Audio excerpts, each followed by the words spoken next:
travel the world. Hello, dear friends. My name is Akmal Jumaev. Today we will go to the oldest place in Beijing, or rather to the Forbidden City.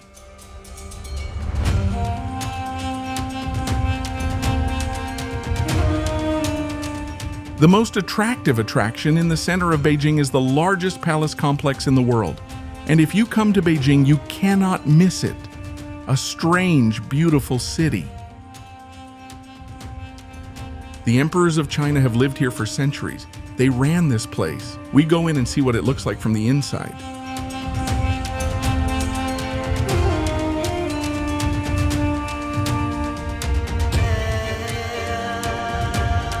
There were several buildings in the Forbidden City. There were 50,000 people, the court servants and maids of the emperor. The Forbidden City is painted red, and red in Chinese culture is associated with light, wealth, and prosperity have become synonymous.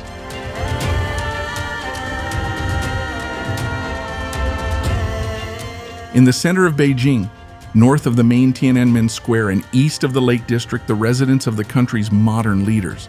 The main palace complex of the Chinese emperors from the Ming Dynasty to the end of the Qing Dynasty, that is from 1420 to 1912. During this time, it served as the residence of the emperors and their family members, and served as the ceremonial and political center of the Chinese government. As you can see, we have reached the first door, and many big rolls can. It looks strange.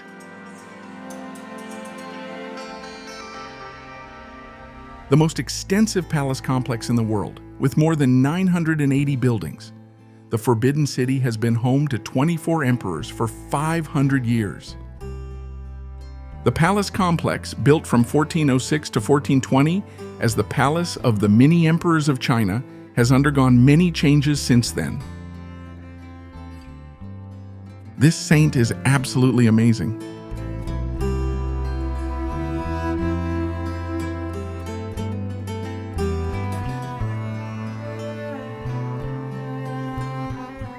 We are now approaching the second gate.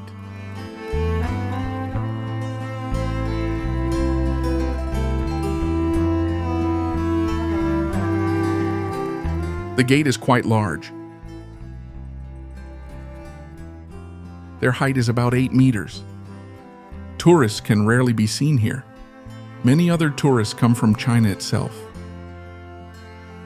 As an example of traditional Chinese palace architecture, the complex has influenced the cultural and architectural development of both East Asia and other regions. Forbidden City. No one can enter or leave the palace without the highest permission. The Forbidden City in the center of Beijing was isolated from the rest of the city by holes and reddish walls. Only the emperor and his entourage had the right to be here, but for ordinary people, this part of Beijing was inaccessible.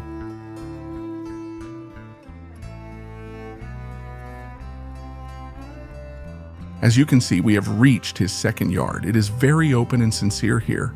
On the third hand, the courtyard was the biggest disadvantage where the emperor lived.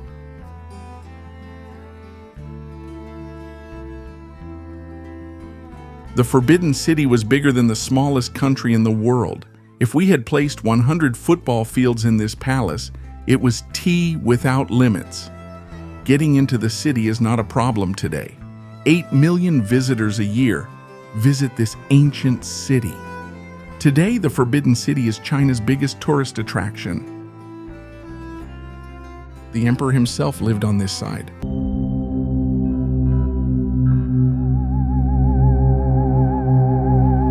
This deficit is the largest palace complex on the planet, which has been the largest for more than 500 years. It was the heart of the Chinese Empire, the headquarters of its government, and the home of its emperor. Almost 10,000 rooms were built for one man, the Emperor of China. He had absolute power over the life and death of his subjects. Until the 20th century, the Forbidden City was one of the most secret places on earth.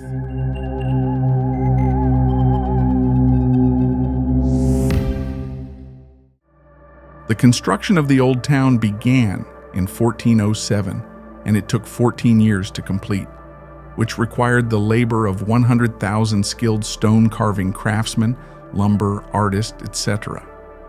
and up to 1 million builders.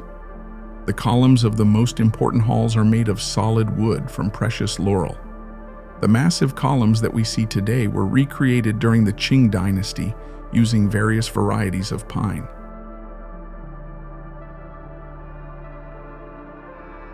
The bricks are intended only for the Forbidden City, where they can't be found anywhere else. Their world originates from the Imperial Brick Factory near Nanjing. The bricklaying technique has been applied, which is exhaustive and takes time. Mixing earth with water is a good technological technique, and filtered several times, after which the clay is left open air for a year after the construction of brick foundations to rid it of soil quality. They dry in the shade for another 7 months, and finally the bricks burn. It takes 50,000 kilograms for each brick. Load fuel takes up the entire production process of gold brick 2.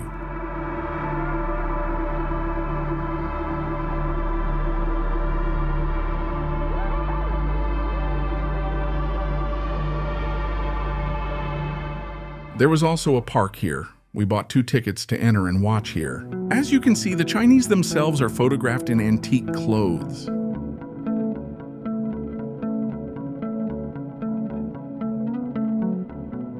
The rest of Beijing, who were OD people. Visiting the Forbidden City was not a problem. They could only see the wall and the tops of the roofs.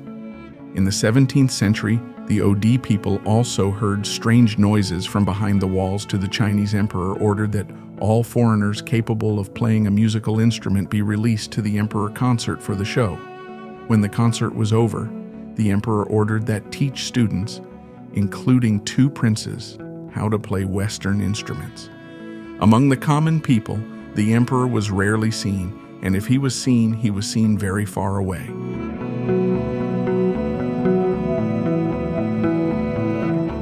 It was the market of the same old town, but they're not trading anything right now.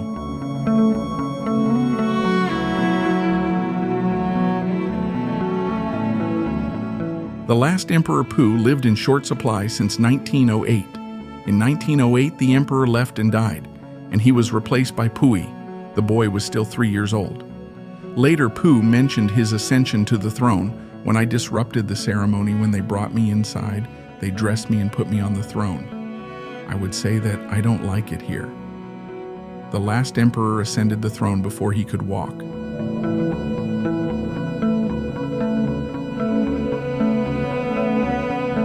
In the distant past, the imperial system existed for thousands of years, but the beginning of the 20th century was the time when the emperor.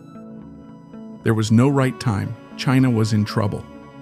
The foreign imperialists attacked him from the outside, while the revolutionaries attacked from the inside. It was during these difficult times that the child ascended to the throne.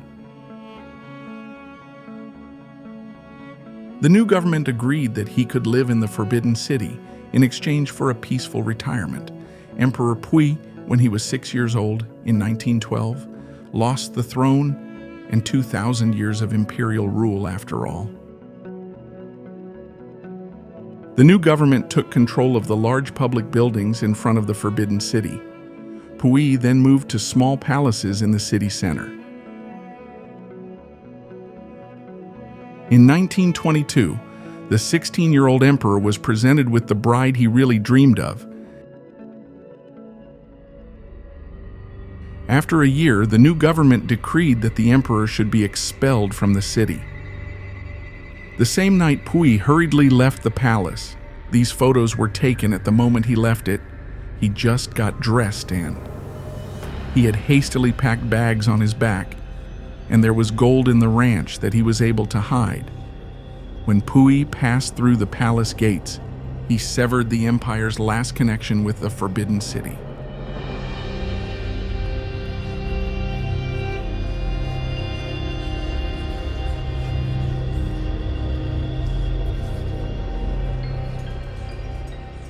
Later, the government decided to turn the palace into a museum, opening the doors of the Forbidden City for it. It was opened as a museum in honor of the 10th anniversary of the October Revolution. The icon has announced her new identity, and her new name is no longer taboo. Now this city was called the Palace Museum. The opening of the museum was a significant event on the day when Chinese society was turned upside down. When the museum has opened its doors to visitors for the first time in 500 years. Ordinary Chinese were able to enter the Forbidden City for the first time. They were able to go where only the emperor had gone before they also went. We walked and walked.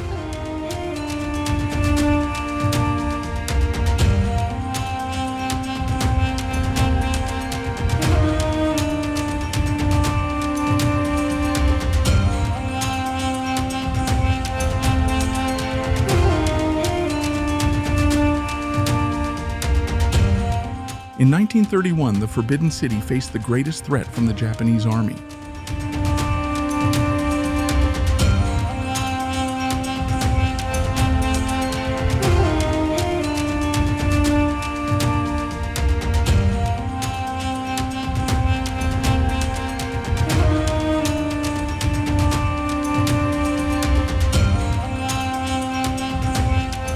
Invading northeast China, they created a puppet state and legitimized their rule.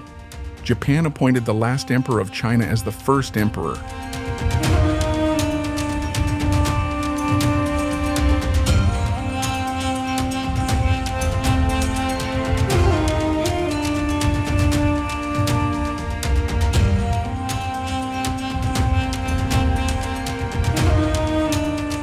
The Palace Museum was endangered to save its treasures. In 1933, the artifacts and monuments were brought to the city by train. Nanjing and Shanghai caught him and hid him. The Japanese quickly invaded Beijing, and the artifacts were hastily removed.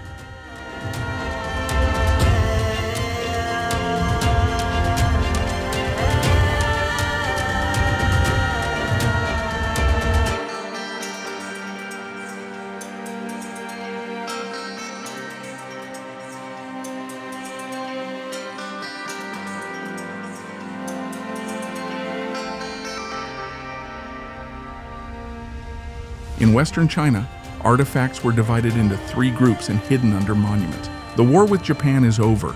Hui lost his country and was sent to Russia for 15 years in prison. Artifacts and treasures that were hidden. No losses or injuries. It was weird. China and its allies have won. China defeated Japan, which meant that cultural values could get out of control.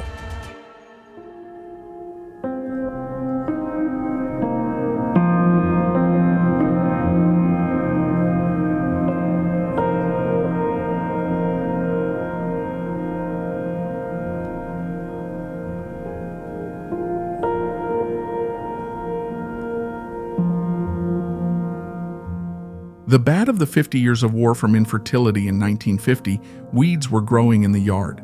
Almost all the buildings were destroyed, and in some places they were overturned. The locals called the palace ruins.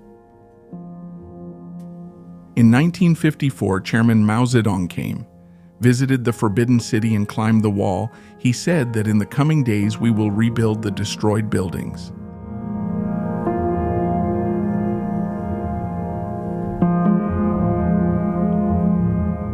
In the early 1960s, the Forbidden City began to resemble its old one.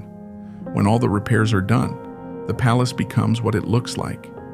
In 2020, all repairs came to an end, which lasted for almost 50 years. The golden age of Imperial China led to the restoration of the Forbidden City.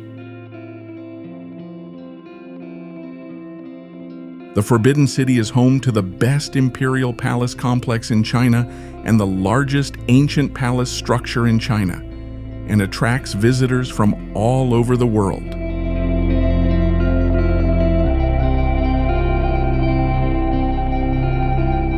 In the same Forbidden City, we found both a shop and a coffee shop. There are many interesting souvenirs here. At whatever time you arrive, you can draw a conclusion from this.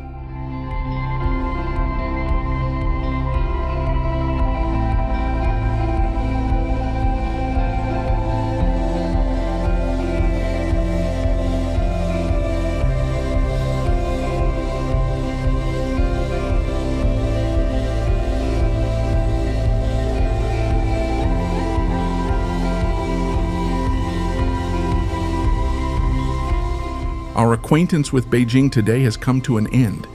It's time to take a walk around Beijing and we'll show you where we went. Stay with us. I wish you a pleasant walk. Bye, see you again.